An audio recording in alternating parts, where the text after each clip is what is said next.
So I've got good news and bad news. The good news is that I've changed up some mic settings and I'm downscaling to 720p. So we shouldn't have a repeat of the Minecraft stream that was choppy and overblown. Unless I get really excited and blow out my mic, but it should be better on your ears. And it should be better on your eyes. It might not be better on the stream surviving, because I had some internet trouble this morning, and my internet was gone for like an hour during the Smash event, but I didn't miss much because it was terrible. So today, we're gonna play Eridan and Feferi. Hiya, clowns. We're gonna see if the clowns bite today. Wow, look at that. Is there enough room for the alpha kids to fit here? And are they gonna go like in the 4 middle slots here? They're ending on an odd number. Fingers twisted, no issues. They're ravenous today, yeah. Ugh. Ugh. Oh, there he is right there. There's a clown. Okay. So we're gonna hop right into the fights me fuckboy. The other good news and bad news is that the good news is you get to hear my Eridan voice for an hour, and the bad news is you have to hear my Eridan voice for an hour. Let's just hop right in. Looks like you're back on the beach, prowling around like you're looking for lost coins and trash with a metal detector. Except you're looking for friends, and people whose lives you can make a little better with your reality warping powers. Come to think of it, maybe you should be looking for lost coins? You're not exactly made of money right now, to say the least. Ooh, that's a jam. You look up and see a fishy dude sitting sadly on the shore. Not fishy in the sense that he's suspicious, but in the sense that he's literally has fins on his face. Although, he's definitely a little fishy in the other sense too. Ooh, that's a little loud. I'll turn it down on your end. If it's too loud, let me know. I'll just do one headphone. After a few seconds, he heaves an exaggerated sigh and turns his head in your direction. It seems his brooding has been paused momentarily. Hey, you over there. Yeah, I'm talking to you. The one looking around to see if there's anyone else I'm looking to when you're literally the only person around for miles. Yes, thank you for pointing to yourself. Are you that alien friend slut everyone's talking about? Friend slut? Wow. You tell the guy that yes, you are the friend slut. It's you. That is basically exactly what you are. It's what you do. Slut for friends. Half man, half dog. I'm a mug. I'm my own best friend. You ask him who called you that in the first place. You're gonna need to thank them for giving you such apt terminology with which to describe yourself. Was it Solix? You bet a lot of money that it was Solix. No, it wasn't fucking Solix, god. Geez, you really are a hyperactive little bulge muncher, aren't you? No, that was something I came up with myself. After hearing everyone talk about you and shower you with praise on Trillion. I'm Eridan, by the way. I'm very rich and very important around here. And by that I mean on this planet. Wow, you sincerely thank Eridan for his nicknaming services. Something tells you this guy might actually kind of suck, though. God, I suck. My Moira and Mycus Macis both spontaneously realized how much of an ungrateful piece of troll garbage I am recently. And they dumped the hell out of me. Ripped my own damn heart out like it was part of a grisly offer to the gods. He didn't say cods. Eridan turns a dramatic eye to the ocean. What is that? What is that noise? Oh, he's making coffee. Eridan turns a dramatic eye to the ocean. Oh, it's time for a feelings jam. Fuck yeah. You can't believe you're lucky running into the one motherfucker on this planet desperate enough to just tell you a complete stranger all his troubles. It's giving you the perfect ammo. Ammo with which to pierce his heart. With, ooh, what was that noise? Getting weird noises, man. With like, you know, the power of friendship or something. So I'm like, going through a lot at the moment because honestly at this point I'm feeling pretty worthless. Except he didn't say we're worthless, he just said worthless. Nobody wants to deal with me or date me or hate me. Does that imply that they wrote all the wiz and viz by hand instead of writing the script in plain English and using a formatter? Oh, well, I guess that'd be trouble because it would format MSPA readers stuff too. But then you could code it to look for... Okay, no, I'm not getting into that. Nobody's gonna put up with an unending tidal wave of bullshit, so what even is the point anymore? Nobody wants to be my friend, and I don't blame them. That's not true, you want to say? No, you want to scream out, so loudly that the entire length of the beach reverberates with your declaration. Against all better judgment, you want to be his friend. You want to comfort this broken-hearted fish boy. There's definitely something wrong with you. Are you just going to stare at me like that? Listen, I don't do this shit for free. Open up in front of other people I've never met people pay good money for this shit. A good melodramatic and poor wallowing from yours truly usually costs a fucking premium. Oh, what? Yeah, woe is me, etc, etc. Listen, are you gonna give me cash or what? This guy can't be serious. Why is someone this rich asking you for money? Look, a guy can have his hobbies, okay? Sometimes that means taking money from poor people because they saw me when I was having one of my bigger moods. You understand, right? Awesome. Please pay me for my listening to your problems. You're starting to get an idea of why people might have gotten sick of this guy to dump without remorse. Calmly, you let Eridan know that you are, simply put, broke as hell. Well, that ain't my problem. Tell you what, if you can't compensate with cash, maybe we could find an alternative method of payment. Oh god, no. No, shut the fuck up. I'm not talking about anything dirty or heinous, or anything give me a little bit of fucking credit. Listen, I'm still messed up over Feth and Varis breaking my heart as carelessly as a poor beast knocks over a wine glass, shattering it into a million pieces. If you couldn't tell by my beach gazing, I'm very lonely. Well, what I want is for you to accompany me on a little friendly outgoing. Oh. Is that all? Because, honestly, you would have tried to get him to do something like that even without any sort of silly prompting on his part, much less actual emotional extortion. This guy might even be more desperate for friendship than you at your worst, but you say sure. You're absolutely down to do anything with him. Really? That's awesome. Eridan tries to crack a light smile and fails. Well, I think I'll let you decide what we do together on our little friend date. After all, you're the expert in this, so I'll go anywhere you think of. You have an infinity of choices to choose from here, by which they mean two. And one of them is going to be the instant loss because we haven't gotten that yet. Loaded phrase. You haven't been this overwhelmed with choices ever. You can choose to go anywhere with this rich fish bastard. That's okay, maybe having infinite choices is way too much. You have to narrow it down, but you certainly have more options than usual. Or maybe you should just ask him where he wants to go? You decide. Oh my god, I was wrong. What is this? What do you think, Eridan? Stolen art museum, stay at this beach, watch movie, teleport to Earth, head to the anime store, or find a graveyard. Unless this is Japes and Eridan's gonna make up his mind anyway, I'm going to the anime store. So that's where you want to go. That's fine, I guess. Yep, it's gonna happen. Eridan really gets to choose. Eridan's frown morphs into a bigger frown. It's clearly not fine for him. Listen, forget this whole thing, actually. I think that maybe we just aren't meant to be friends. Oh, everything is instant loss, except let him pick. Given that you couldn't anticipate my needs when you made your decision so carelessly. What the fuck? He thought he was insisting on doing what you wanted. You were completely fine letting him... Ah, god damn it, he's leaving already. Before you even said anything. You stopped paying attention for one frickin' text box, and this happens. He's moping his way across the beach, away from you like a humongous tool. Ah, maybe it was for the best. He was giving you some soft zebra vibes, if you're being honest. For once, you don't feel much regret for leaving a guy off your friends list. Game over. Game over. Incredible. Alright, we gotta let him choose. Where do you think we should go, Eridan? I already told you I want to go wherever you want to go. God damn it. You were hoping he'd pick up on the lack of clarity on the best decision. Does he really not want anywhere in particular he wants to go? Well, surely it doesn't matter what you pick if he's being so insistent on letting you choose. Oh. Oh my god, so we're just gonna keep... I don't understand. I don't understand.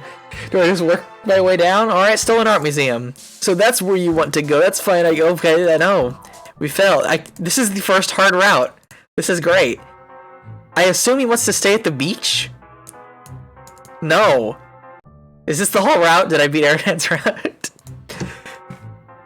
Okay, we're gonna watch a movie. Yes, hell yeah, fucking yes, you know what's up. We are totally in fucking sync. So, Eridan just wants to hear what he wants to hear. And you have to guess.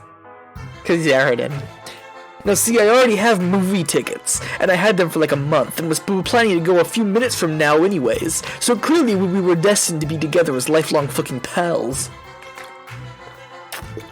Because you knew exactly what we were, oh god, you knew exactly what we were, all Louis going to do.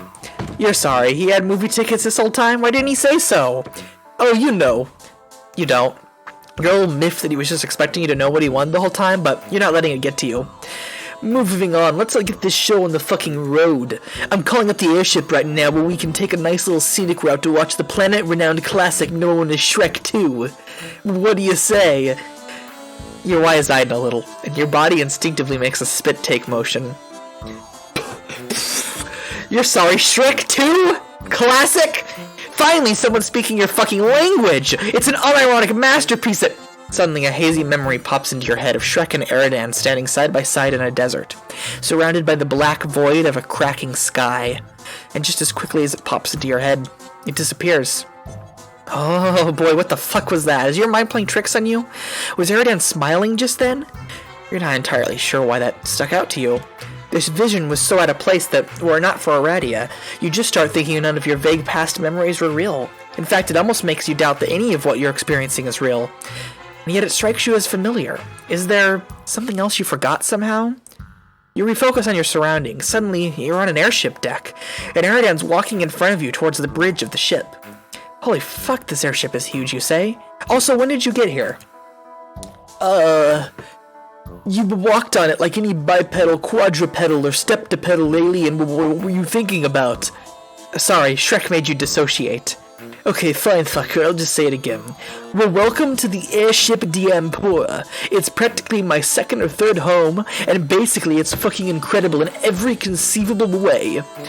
No kidding. The airship probably fit a few city blocks on it. Buildings and all. Hell, it looks like it could fit at least 3 more conventional, less airborne ships on it. You'd probably get tired walking from end to end on the damn thing if you couldn't teleport. You and Eridan mosey on over to the dressing room of the airship. The room is filled with a surprisingly wide variety of outfits. From various capes to casual t-shirts to flarp cosplay to... well, there's a ton of shit in here. There's a pile of ornate sticks in the corner too. You wonder... Don't touch the one pile, by the way. They don't do anything, since magic is fake as shite and all. Wait, did he really say shite? No, he said shit. He should've. You resist the urge to laugh in his face. Of course magic is real. Those are all just confiscations that I confiscated from unscrupulous lowbloods in a store with, my many stacks of cash given to the owner. Definitely not something I like having here.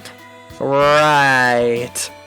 Your eyes wander a little bit, more around the room, and besides the elaborate costumes with crazy labels, angsting ensemble, really? You see a lot of really fancy dresses. They look pretty neat. You kind of want to put one on. It's about time for you to add another fan art generating attire to your wardrobe. Hell no, those dresses are mine. Wait, really? You're a little surprised. You knew he had a sense of fashion, but you didn't know his taste was so good. The dresses look so pristine. You ask him if he's ever put them on himself before, if he just keeps them here to look nice. Of course I've put those on before. Just, they're private use only, you know. And before you get the wrong idea, I'm not, thinking about my gender or anything like that. But when I put them on, they just feel nice and breezy and shit. I mean, let's be real, gender's a real more or less fake as hell mess that puts unnecessary restraints on people's lives anyways. It's just so arbitrary, you know what I'm saying? To nobody's practical benefit, I might add. And it's not even the reward trolls who were assigned differently at birth even back a long-ass time ago. Point is, the concept that gender is strictly binary isn't archaic. It's just flat-out wrong. And I think it's honestly really kind of fucked up. Especially since people who go out and say it's a stone-set immutable fucking law are just using it as an excuse to divide people up and flaunt their superiority. There's something in Eridan's voice that makes it clear he spent a lot of time thinking about this stuff. Something about the way he's recounting it all that makes you think he didn't learn this sort of stuff to impress people or appear woke, as the kids say? Or for any reason besides the subject factoring into his personal development in some way. Maybe he isn't so bad? Anyways, let's talk about the hemo spectrum.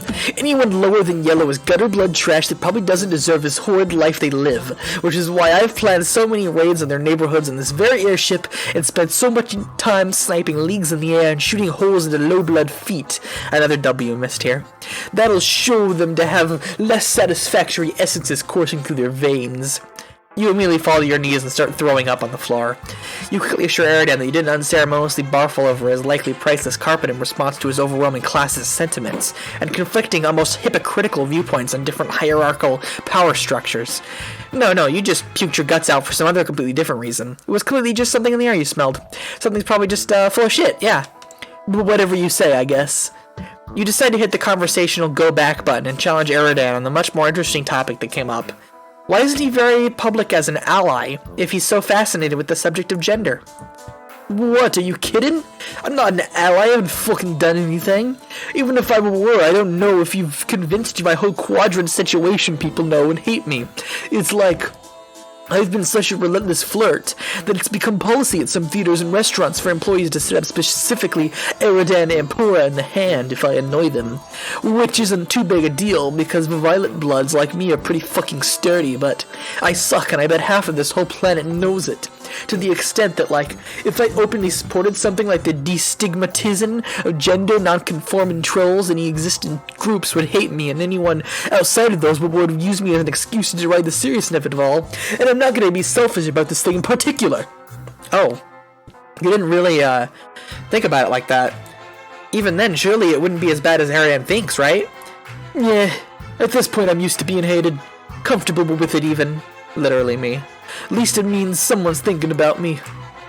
There's a palpable loneliness in his words. Maybe this is why he's so desperate all the time. Anyways, let's talk about something else. Like sulks.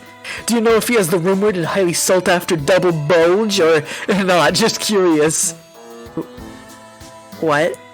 Fuck it, I'll ask him myself. Before you can say anything else to dissuade him from his simultaneously being a creepy asshole and one of his friends, and possibly unraveling one of the most unnecessary mysteries of troll biology, Eridan whips out a palm husk and starts frantically dialing in some numbers with extreme precision. Hey, for fuck's sake, this is better not be your ex again. Didn't I tell you about a million times to stop talking already? First of all, don't rub it in front of about Fef piss blood, before I come to your house and put a bullet through your skull. Second of all, no, I'm here to talk about something else. Do you have a fucking double bulge? Wow, what the fuck? You kind of hate this conversation.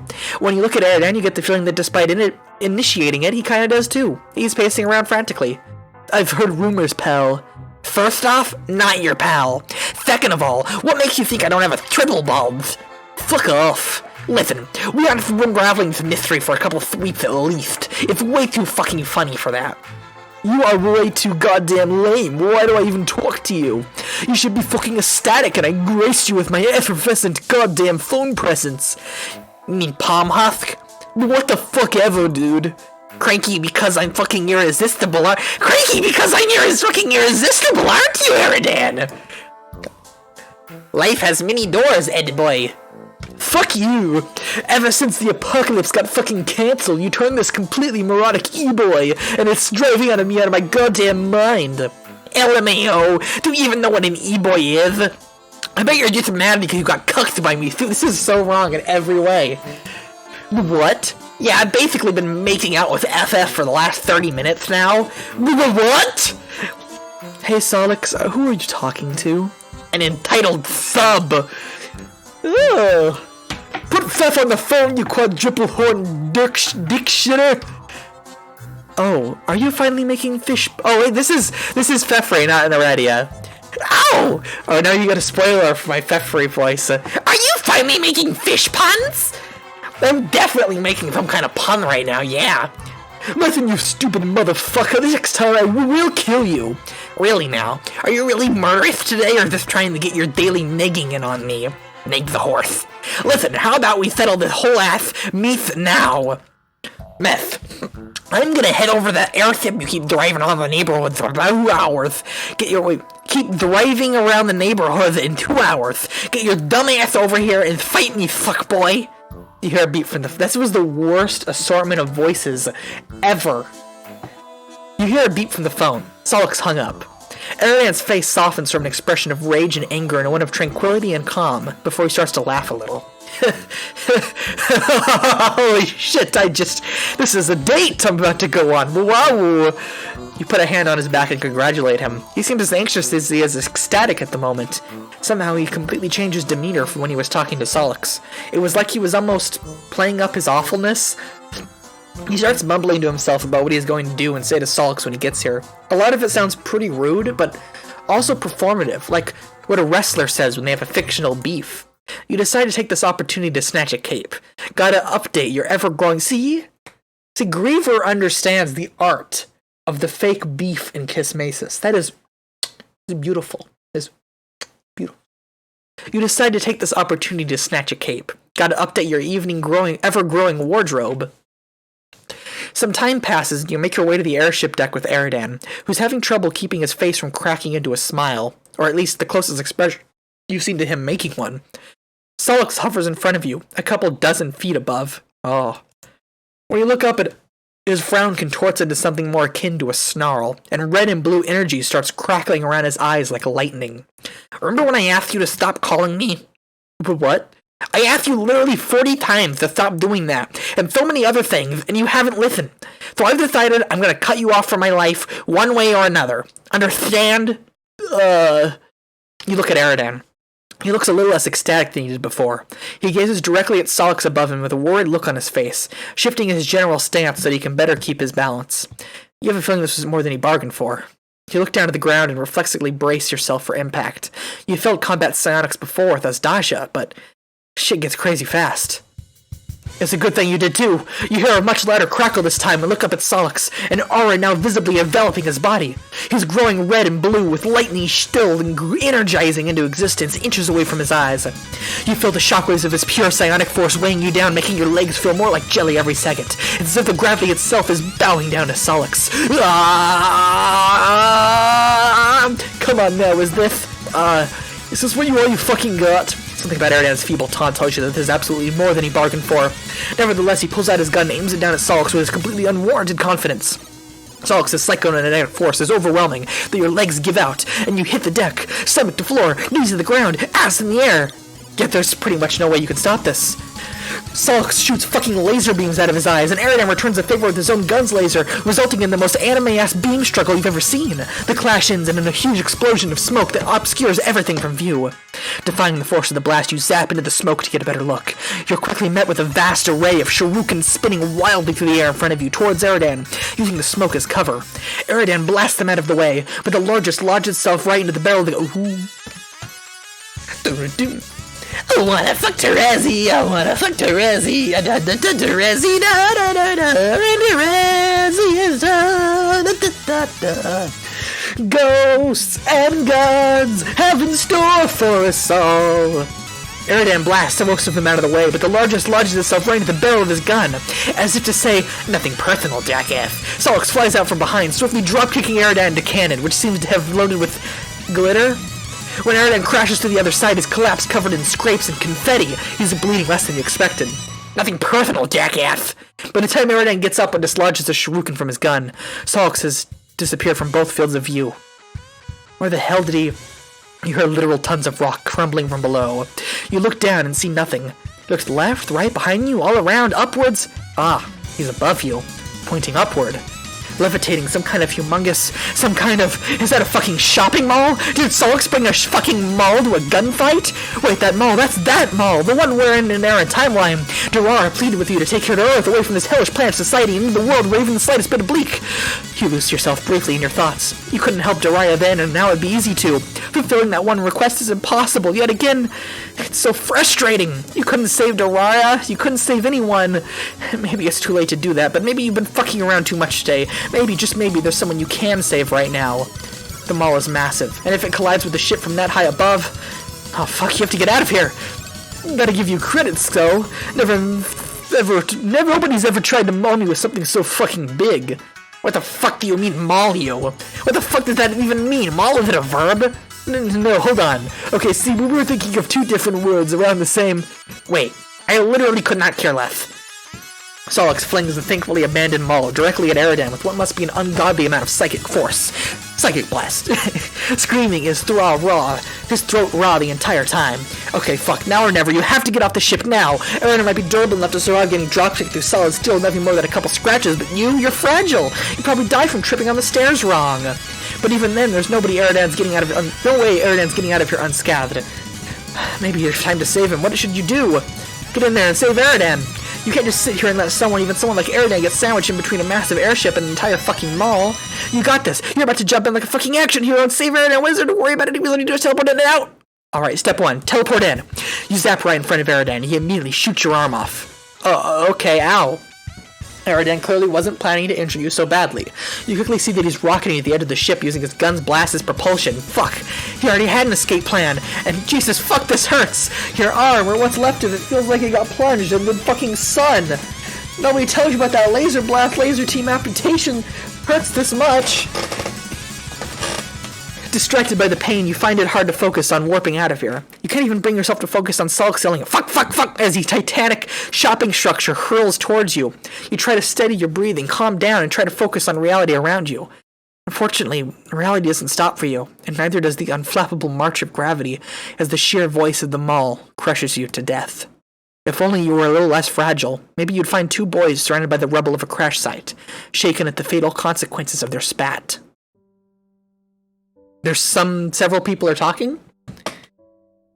Game over. Whoops. F. Can we get an F in chat? Alright, let's see the other ending. See the good ending here. I don't know how this could have a good ending.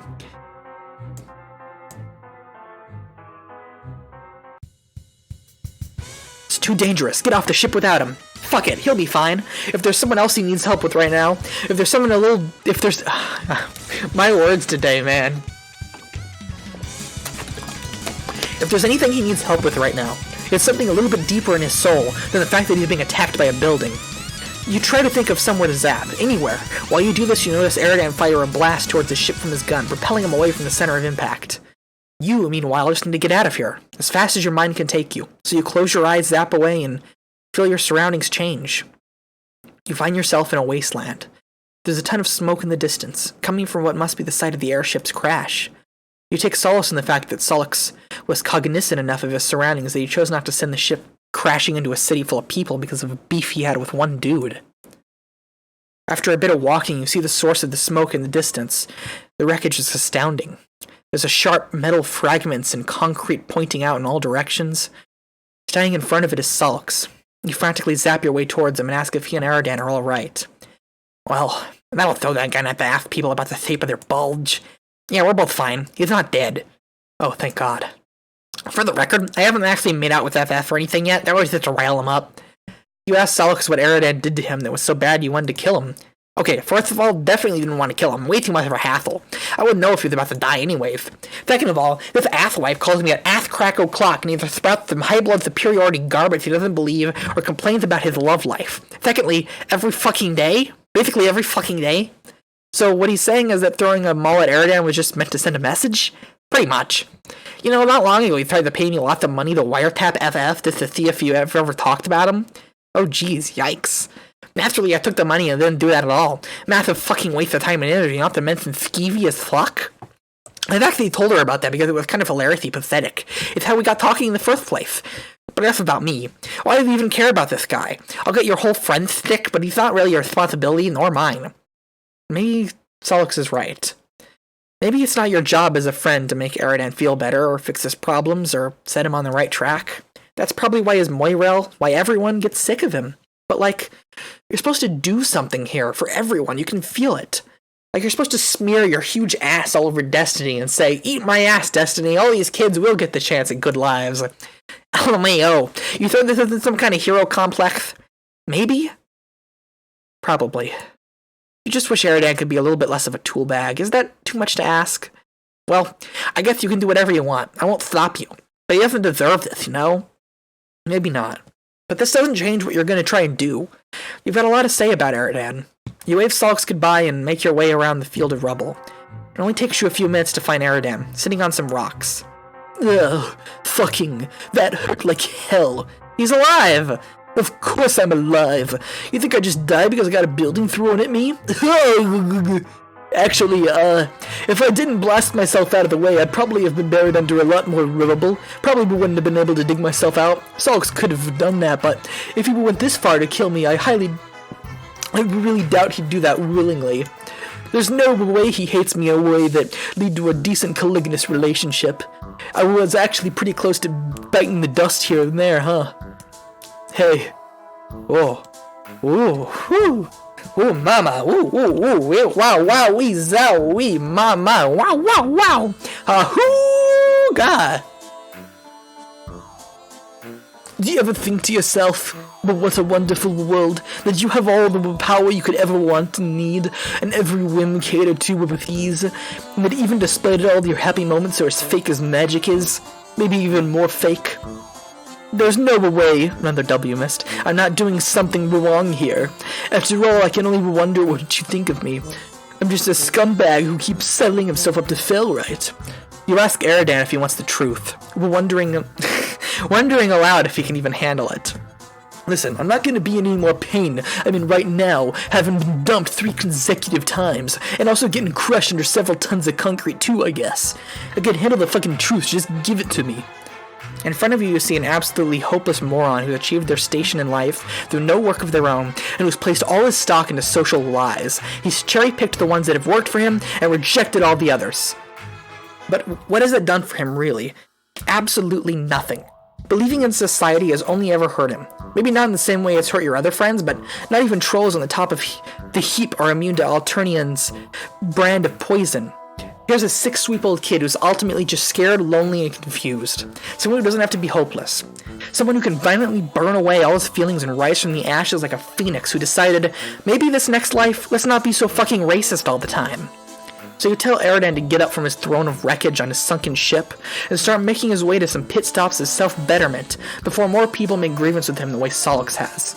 Then maybe he can tear down all the false hopes that comforted him throughout his sweeps. Damn, okay, this isn't particularly deep-cutting and help advisory reflection, but there's no way I'm gonna remember all this. You gotta at least write this down or something. Don't worry, this is a text-based game. There's definitely gonna be transcripts available online in a matter of hours. I'm gonna be honest here. I'm gonna have to ruminate all this for a while, but I think I'm tired of being and feeling so awful all the time. I just don't know where to even begin with myself. And I think you might be asking a lot more of me than you think. Life never stops asking a lot from you. Fair point. It's definitely gonna be a long process. There's pretty much no way you can force-feed the guy a redemption arc in the span of a today. Hell, you'd be surprised if he'd still suck a year from now. But even the shittiest kids can change a lot, with a good push in the right direction. Hey, thanks for sticking by me. Even if only for today. Of course, you tell Eridan, what else are friends for? And besides, your day with him isn't over. What do you mean by that? After all this, you want to spend time with me? Absolutely. You take Eridan's hand and pull him to his feet. After all, you two have a movie to watch. Shrek! Shrek! Yes! Shrek! It's beautiful. It's absolutely beautiful. I'm tearing up a little. Tearing up a little. Okay. It's Feferi time. My voice is already dying. I honestly don't know if I can do the Feferi voice more than a line or two. Let's dive in. This is what Homestuck is leading. It is the Shrek. It all came down to Shrek. As you've had the occasion to remark before, Alternia is a dark world, both because it's night all day long and because of its hideously brutal society, where the strong prey on the weak and my foot's falling asleep. The weak prey on the weaker, and all this preying ends only when the survivors are shipped out to prey on everyone else in the galaxy. Alternia's cruelty has been on your mind for a long time, but recently it's begun to feel intolerable.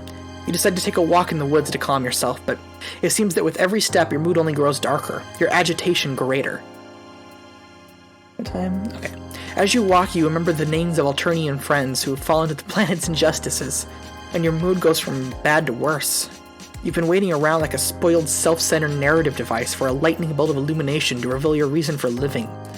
To explain your peculiar and insatiable hunger for friendship, and to show you the destiny attached to it. You think you know who caused this, but why? You've been sitting here like a child waiting for a teacher to explain the answer to a difficult math question. Vriska and Terezi are arming up to change the world, and what are you doing? Your usual bullshit. You're thinking, you're navel-gazing, and then with a sudden blinding clarity you understand. Vriska's right, Terezi's right. The answer is revolution. Who gives a shit? Who cares about some dumb universe thinks what your destiny should be? You'll take Dream Boldier's advice and choose your own fate. Take the answer to the meaning of life into your own hands. Set your own course. The gods, the fates, the universe, and whoever will have to jump back pretty sharply. Because your direction is clearer to you, at least. Your agitation turns to indignation. Your indignation to outrage. Outrage to anger. Anger to fury. Fury to ferocity. Ferocity to hot resolve. The horrors of this planet have got to stop you and are feeling particularly dramatic today. Doubtless due in part to the shift... Oh, I'm shaking. I'm actually shaking. In part to the shift in narrative tone and general prose quality in this episode. So now is time. Alternia's cruelty and violence have upset and shocked you since you arrived, but as more and more of the population suffering under these wrongs have become your personal friends, it has become unbearable. You've been wondering all along, who will make it stop? Now you know the answer. If you are the main character, then you have to be the one to get the ball rolling. And you've begun to suspect that you can't die for reasons seemingly tied to your function as a narrative device, so that's a bit of characterization you can bring to bear. No longer will you linger in the wings, waiting for the narrative to summon you to heroics. With this momentous decision girding you for unstinting effort, you set your mind to the question of how to accomplish it. You start by making an inventory of the strengths and weaknesses that you possess and can bring to bear on the task. Strengths: 1. Experiencing drumming up friendship in the most unlikely situations. 2. Ability to travel instantaneously wherever you want to go. Weaknesses: everything else.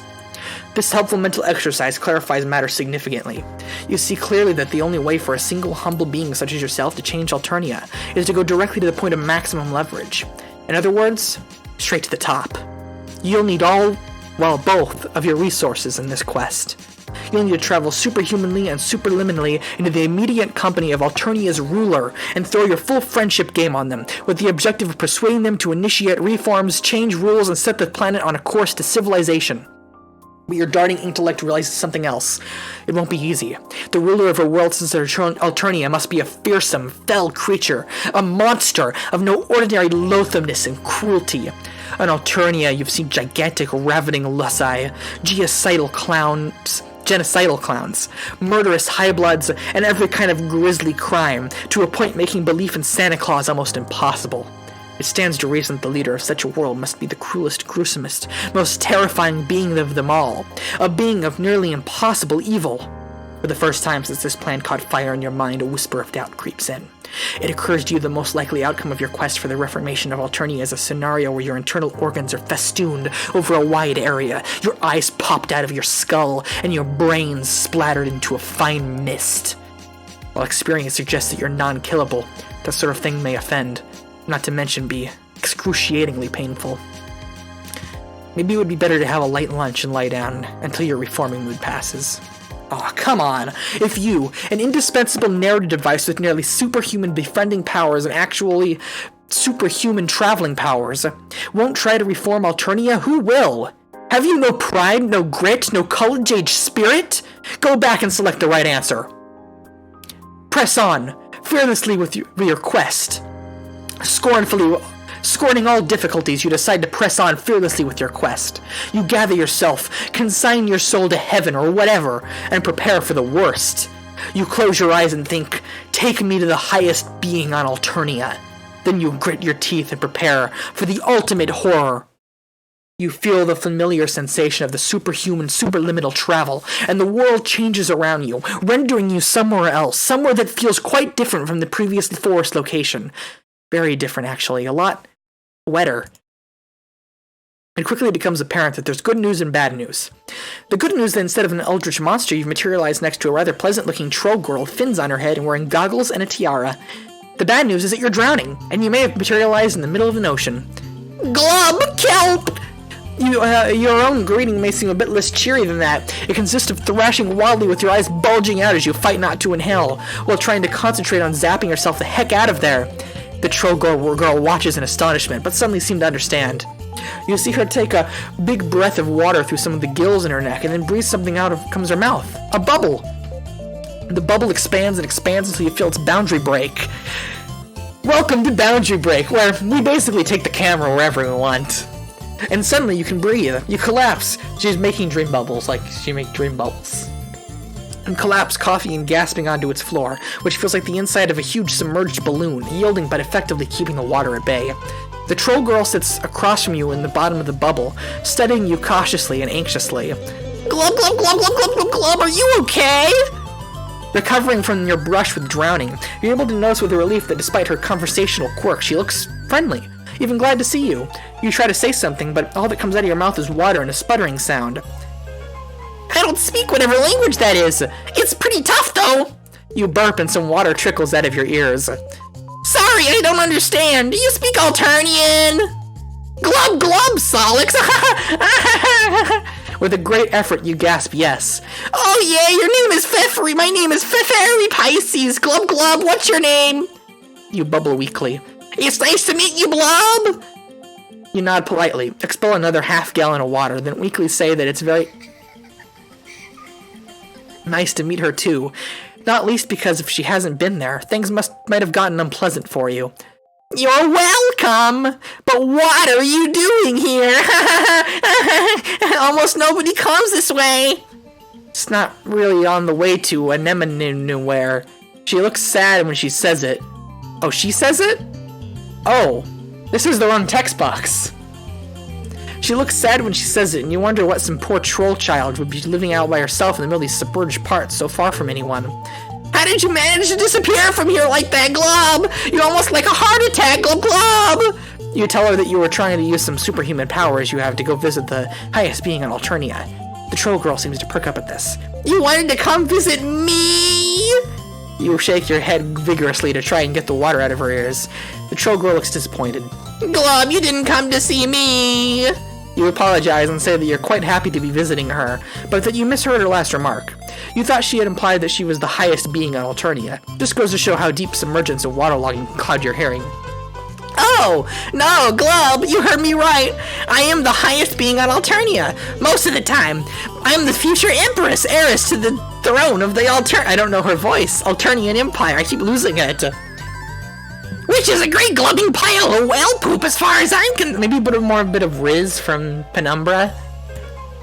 What? You look around the multiple razor-toothed, fire-breathing, acid-spitting heads, tearing claws, and bad attitude that you're sure Alternia's highest being must have. But then you start to remember your Alternian social science. You haven't had any formal Alternian education. I'm not even sure narrative choices, however, indispensable or eligible to sign up for classes. But you pick this stuff up when you hang around a place long enough. So you know that the Empress spends most of her time off-planet leading merciless trolls, hordes, and conquest off the galaxy. You know there's only ever one member of her royal fuchsia bloodline, the heiress, in existence at any time. As long as the Countess doesn't kill her on her rare visits to the home planet, that is. The troll girl glubs sadly, and you realize that being the only fuchsia blood on the planet must be lonely. Not only would you have enough strength to accidentally tear any troll who visited you limb from limb without noticing, but you've heard some sinister things about the heiress's lusus. Something about it being the size of a continent, hungry as the void of space, and evil as the hell devils go to if they're bad devils. Something that might discourage casual visits by friends who don't want to disturb double as snacks. But at the same time, you wonder that such a seemingly agreeable and sensitive troll as this girl could preside over such a grindingly horrible planet as Alternia. How can she live with herself? Does she even know what goes on outside her insular little ocean? But you put all that aside for now. Here you are, right where you wanted to be when you made your master plan for Alternia reform. You haven't been devoured, dismembered, or decapitated, and the person you want to dissuade seems eminently persuadable. Not to mention friendable. So you're ahead of the game so far. Time to take full advantage. Your Royal Highness, you begin. Glob, call me Fast Blob! It's much friendlier to be on fish name basis, and I'm so happy and excited to have another friend. Perfect phase 1 of your plan seems to have practically accomplished itself. But But there's no time to waste, as the air in the bubble your new friend created is starting to get stuffy, and you know you're going to have to zap out of there soon. You mention in a casual conversational tone that you've been visiting Alternia for some time now. Glob, do you like it? It's certainly unusual. That's putting it lightly. I'm sure everyone would be incredibly mean to you. Well, yes, to start off with at least. The Sea Dwellers think they're so much better than everyone else, but they're just a bunch of selfish, arrogant bassholes. The high bloods prey on low bloods, and nobody cares what people feel, and even if they live or die, drones fly around killing everybody weak and useless. Oh, well, she seems to know. Maybe she's got plans of her own. Phase 2 of your plan is half in the bag already. Half in the bag! I hate movers! So we got spat and half in the bag? You feel dizzy suddenly at how your quest is working out without the least effort on your part, and also from the lack of oxygen. You're gasping for breath, and a darkness is gathering at the edges of your vision. In about a minute, you're going to pass out from oxygen deprivation. What's to be done? Zap yourself out of here and back to Alternia's surface, where you can at least breathe. You're fading fast. A black tunnel is clothing around you, and the sounds are getting dim. With your next to last strength, you grab Thef's wrist to zap her back to the surface with you. You're not yet done persuading her to reform Alternia. But then you realize you don't know if she can breathe air. You feel it would be wrong to suffocate your new friend in your very first visit, so at last strength you let go of her wrist and zap yourself back to the surface alone. You materialize superhumanly and superliminally back in the forest. You lie in the tall razor glass for a while, gasping, darkness receding from your eyes, sounds clearing in your ears. Once you feel sufficiently John-roxygenated, you sit up. You have a pounding headache, but otherwise seem fine. Yet your emotions are deeply conflicted. Yes, you can breathe, yes, you're safe, and yes, you realize with deep satisfaction you've made a new friend, but what about your quest to save Alternia? Feferi seems to be aware of the problems of her kingdom. Is she perhaps just waiting on the right ally, or Eli, as she might call it? You prepare to immediately zap back to finish the job. But you hesitate. What if you zap back into that bubble and merely continue to suffocate? What if she's already collapsed the bubble and you materialize in the water again? What if she's not there to rescue you? Or is so annoyed at your rudely abrupt departure that she decides to just leave you to your own devices?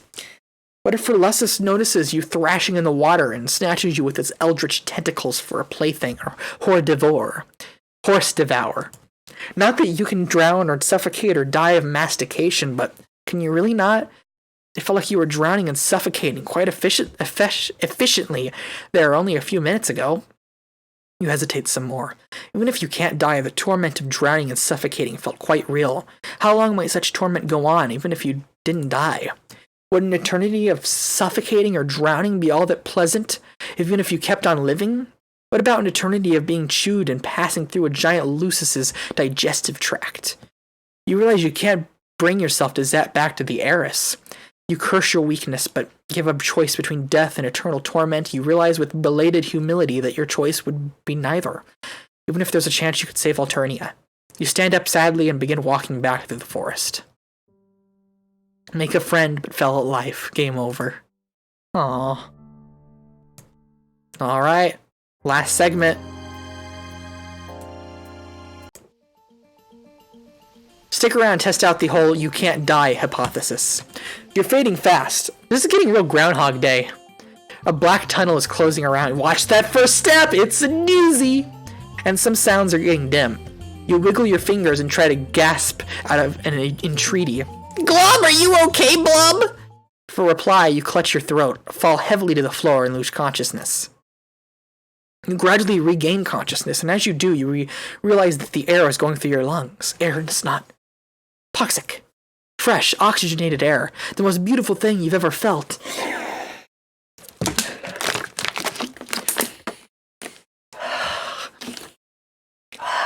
Two Spaceballs references in one stream. You realize also that you're in a palatial, though messy, bedroom, and while you can see underwater realms outside the windows, the room itself is dewatered. This is what all my Minecraft houses look like. The fresh air seems to be coming from a large conch shell sitting on the floor nearby, and humming quietly like an air purifier. You're swooned on a chise lounge, and Feferi Pisces is fanning you with a large palm frond. Glob, are you alright, Blub? Why didn't you tell me you could breathe? You scared the piscine out of me. You struggle upright and try to smile bravely. You apologize for scaring her, but observe that one of the symptoms of not being able to breathe is not being able to talk. You thank her effusively for saving you. Glub, that's an Empress's duty. Instead of encouraging people to be mean and hurt each other, she would do whatever she can do to help them. A tear comes to your eye and a lump to your throat as she says that. If she really means it, you have a couple of suggestions. Of course I mean it. I'm glubbed at how abyssal things are been around here. When I'm Empress, things are gonna be different. You respectfully wonder how long it'll be before she becomes Empress. Only a couple thousand more sweeps. Oh, cool. What happens if everyone Alternia in the meantime? Feferi looks momentarily thoughtful. I don't know, I haven't thought that part out. Guess I'm not equal to my big ideas. And what if, when she becomes Empress, she feels differently? How does she know her Imperious condescension didn't feel the same way as Feferi does now when she was her age? What if there's something that makes adult Empresses evil, something they can't control? What if Feferi grows up to be socially liberal but fiscally conservative? What a horrible thought! You'll have to strike while the iron is hot. Never leave till tomorrow what you can do today. A stitch in time saves 9. Procrastination is the thief of time. The longest journey starts with a single step. It's no use crying over spilt milk. You hope Feferi has been convinced you're running out of cliches. Glub! The heiress still looks uncertain. Everything you say is plumb and true, but rebelling against the Empress, it would be so dangerous. I'm not sure it would be right. It might be because glub to make it the vast glub. That it would destroy everything, you know? Oh, glub. You mean gulp. You didn't realize that. You're not sure what the vast glub is, but it sounds bad. Oh, it is! Before we we need more guidance and advice. As heiress, I have a special metaphysical periscope, you know? You didn't know that? It sounds made up, but a little metaphysical device certainly might come in handy at a time like this. Without further delay, the heiress comes to an ornate, jewel-encrusted tube that rises from the floor of her palatial room. It seems to extend to the underwater depths through air pressure seems to keep keeping the water from flowing through it into the room. She yells into the tube, louder than you would have thought someone so agreeable-looking could yell. I don't know if I can do this.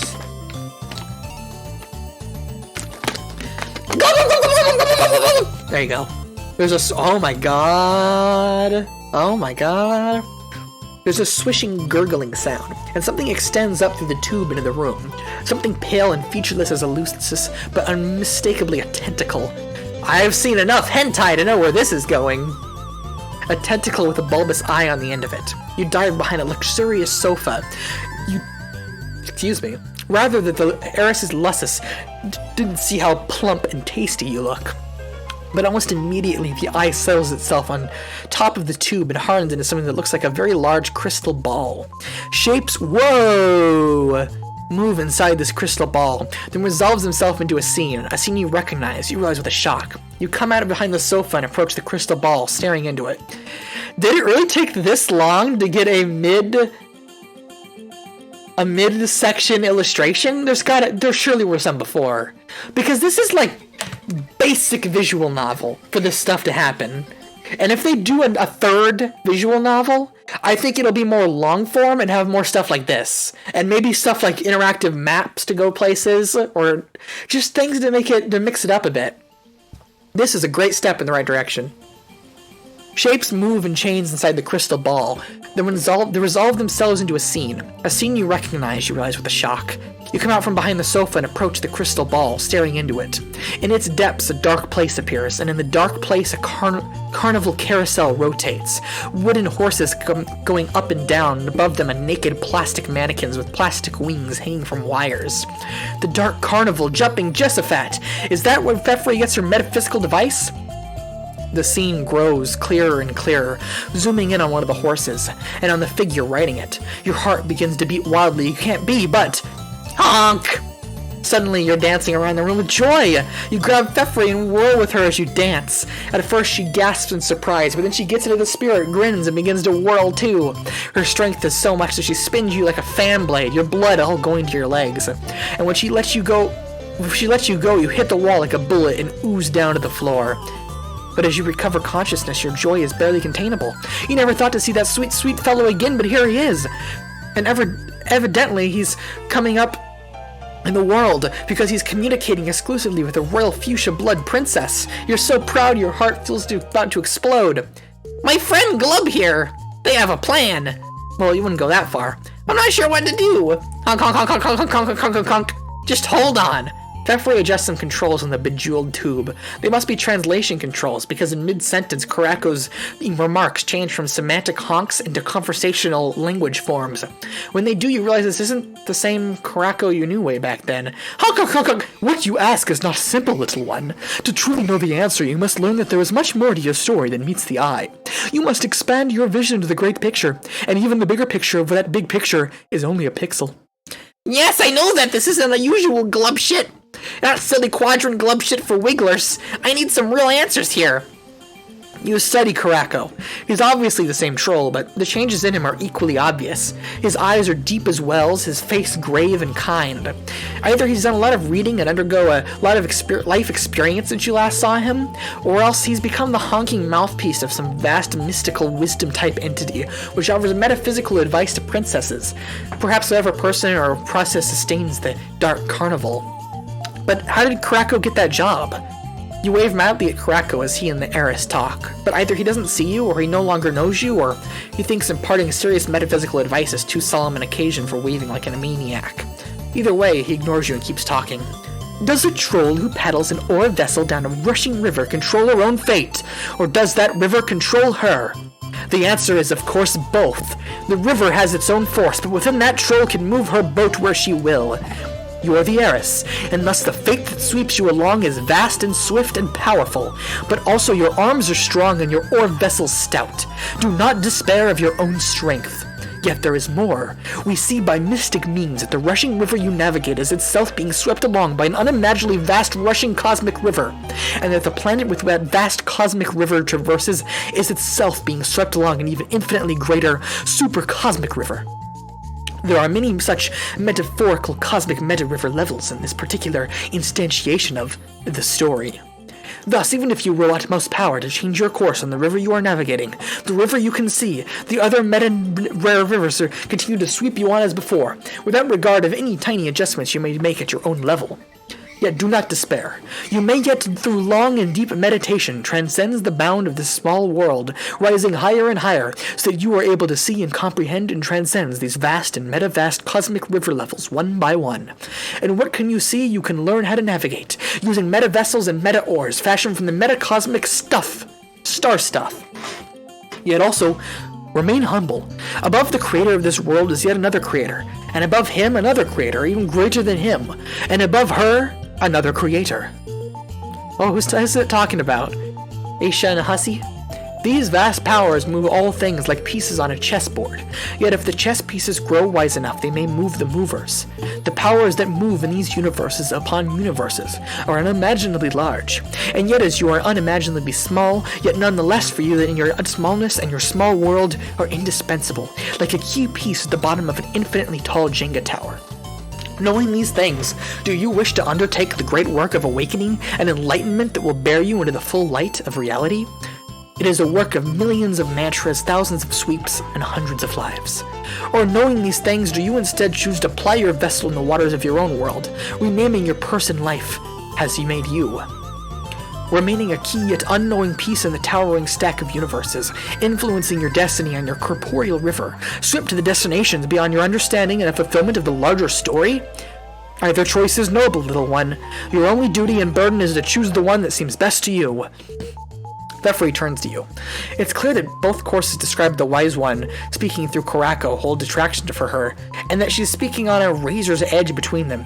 The merest word from you will be enough to lead her in one direction or the other. Which way do you choose to lead her? Meditation and transcendence. Well chosen, little one. Step forward and tell your cheese-like companion to step forward too.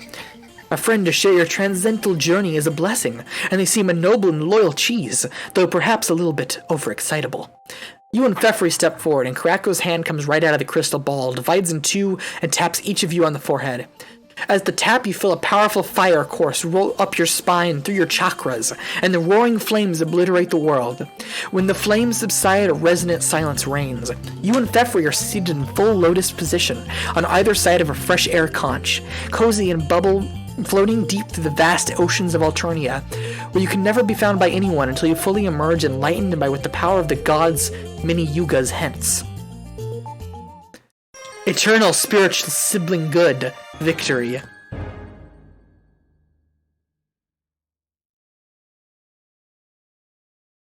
Go Glob! Alright. I guess there's one more ending. This is very breaking the boundaries with this one. Sticker. Oh, wait. Oh, God, there's a lot of choices in this one. Okay. We're going to influence the heiress to choose the path of worldly action and accomplishment. Well chosen, little one. Step forward and tell your marshmallow-like companion to step forward too. A helpmate to share in your otherworldly efforts is a blessing, and they seem a noble and loyal marshmallow, though a bit manic in the hand-waving department. You and Feferi step forward, and Karako's hand comes right out of the crystal ball and divides in two, and makes gestures of blessing over your heads. You immediately feel strength and courage coursing through you as the lustrous tentacle turns back into an eye and withdraws from the tube. You turn back to look into Feferi's sparkling eyes, and you see that she is feeling the same intrepid energy. Yay! I think a good portion of that was glub shit, but still. Is he a Hope player? This is Hopi. He has an eel good point somewhere in there. We can't just be canoes, we have to be fish. Even if at the end of the day we are just little minnows, we'll be whales to someone. You start to grab her for a dance, but recalling your previous experience, quickly turn the gesture into an offer high five, which she slaps, breaking several bones in your hand. What shall we do? You ask her. What's our plan? You feel the ability to accomplish any plan fairly overflowing from you. You have to introduce her to Terezi and Vriska to start off with, at least. Yes! Glub! First I need to think. I'm so excited. I'm sure the purpose of your visit was to reveal the well of a destiny that awaits us. But we need to consider our next move. Will you come back and visit me again soon after the tides have passed? Then we can compare notes. Yay, Glub Glub, this is gonna be fun. Is that it? Oh, that's it. That didn't get as mad as I hoped. Oh well, we're gonna have, the Alpha Kids, and things are gonna get, why'd I go here? Real weird. Let's take a look at the credits. Today's Pesterquest. Oh wow, look how much that blows me out because it's a white screen. Let's see. I believe that was Griever and Jeezy. Yep. Griever as Eridan and Jeezy as Feferi. Character artist Kim Quach. Background artist Gina. Ending illustrations by Gina. That was come on. I want to see the song names. The most important part of every volume. Dave, Jade Carcat, Terezi, Aradia, Solid. Eridan's was Busker's theme, MK2. I don't know what a busker is. Is that an anime? And Toby. Did Toby do it? No. It's Feferi's theme. Oh yeah, Toby. It's Love You. Feferi's theme. Very nice. And that was Zeke for the programming. Let's look at the chum roll. There we go. Fishing for compliments. You helped Eridan start to reflect on his worldviews. Well, some of them. Whale of a time. You motivated Feferi to seek the path of action and accomplishment. And the world's your oyster. You helped Feferi achieve meditation and transcendence. Alright. That's gonna be all for today. I don't know if I have the voice for any bonus content. Let me see if I can find a specific video I was gonna play. No. Is it in this?